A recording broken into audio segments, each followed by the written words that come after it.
सबके किशोर में प्रणाम बा। परम आदरणीय सम्मानित महोदय हमारे धनंजय भैया जी की ओर से पूरा पार्टी के स्वागत कैलन।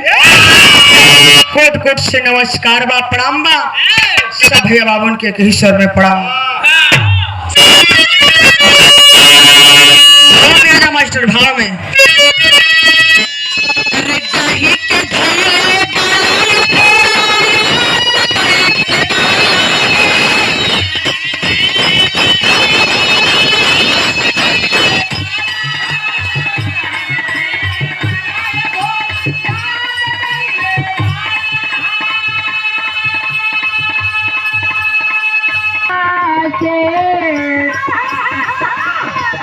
अरे सिलवटियो नइखे फूटत भनिया की साला से।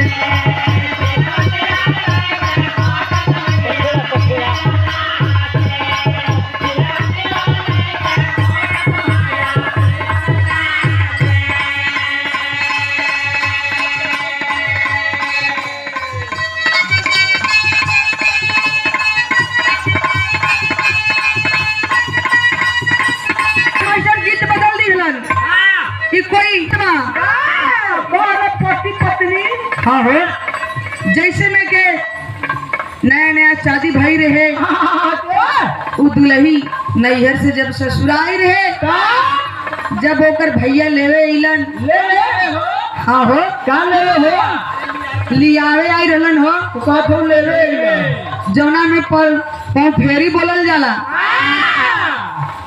और जब लड़की सज सवर के रच रच के श्रृंगार कैलस जब रच रच के श्रृंगार कैलस मास्टर भैया और आजकल के जनते हुआ कल युग चलत बा। आजकल का लड़का लड़किया हो खलन उ लड़का जब दुल्ही नैहर चल दिलस तब कैसे कहले बा रो के बतावत बा।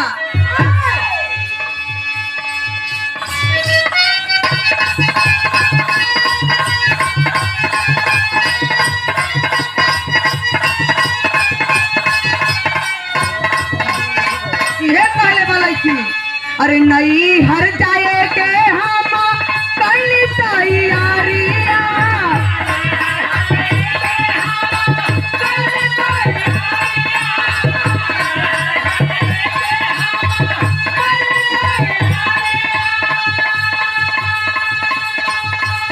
अरे गाड़ी लेके अइले हमर भैया हो।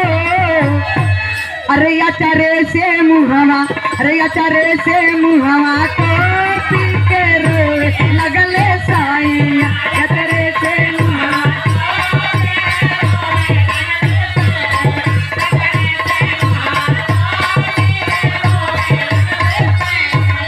एक याद प्यार बतैले बात कैसे मास्टर अरे मैया बाही ले गइल लाही लाई का के दूध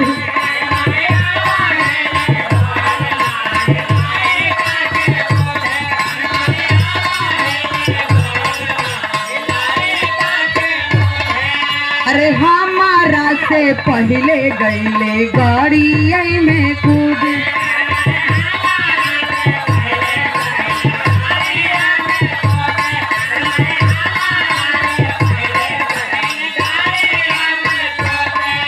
अरे पहले तो हंसली हम तालिया सुभाव का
हाँ